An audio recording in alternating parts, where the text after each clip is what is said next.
Number 2, given the following equation, okay, so that looks balanced to me.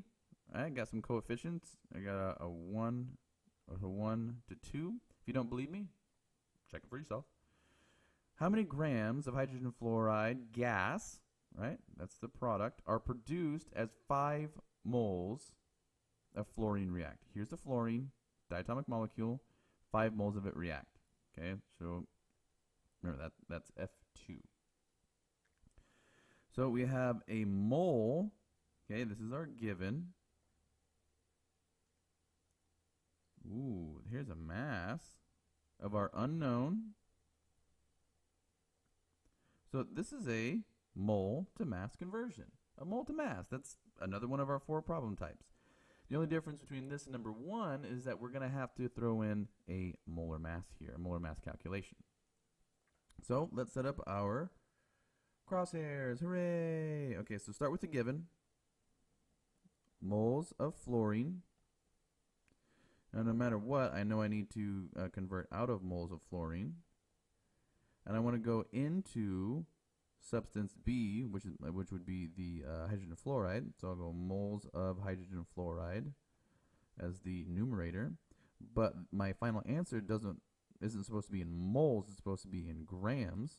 So I have to throw in one more conversion factor. Again, you can see this kind of down and diagonal relationship when I'm trying to cancel things out. That means grams of hydrogen fluoride will be on the numerator.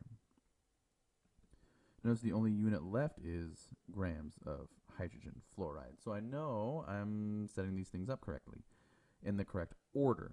That's going to allow the numbers that I plug in here to tell me exactly what to plug into the calculator. So I've canceled all of my units. Here is my mole ratio. And here is my molar mass. Well, let's figure out what numbers we're supposed to actually plug in here. Here's the given. We have 5 moles. Okay, and by the way, that's one significant figure. One significant figure. So whenever I report my final answer, I need to make sure it only has one significant figure. My mole ratio comes from the balanced chemical equation. What's the coefficient in front of hydrogen fluoride? It's a 2. What's the coefficient in front of fluorine? That's a 1.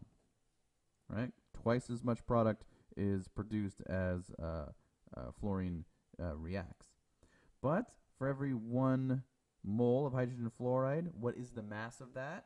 Well, there's no way that you just remember that. It's the mass of 1 fluorine atom at 19.00 grams per mole and 1 hydrogen at 79 grams per mole.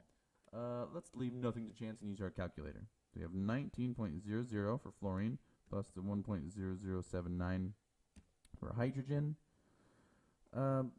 Goodness gracious. We're only going to be reporting one significant figure for our answer, so let's just stick with 1 decimal place just to make this simple. And looks like we're in a good position to calculate. Okay, so I'm going to plug it in the calculator. 5 times 2 times 20. And then I'm just going to be dividing by 1, dividing by 1. That's not going to actually change the value. And I come up with 200. Now, before we box this out and give this as our final answer, let's make sure that we're reporting this with one significant figure. We have 2, which is significant because it's a non-zero, and we have trailing zeros in a situation where we haven't put down a decimal. Right? No decimal, which means the trailing zeros are not significant. Not significant. So there's only one significant figure. If we were to put a decimal right there, that would actually make these 2 zeros significant, making 3 significant figures, which is not what we want here. So I'm going to box that out and say 200, no decimal, grams of hydrogen fluoride.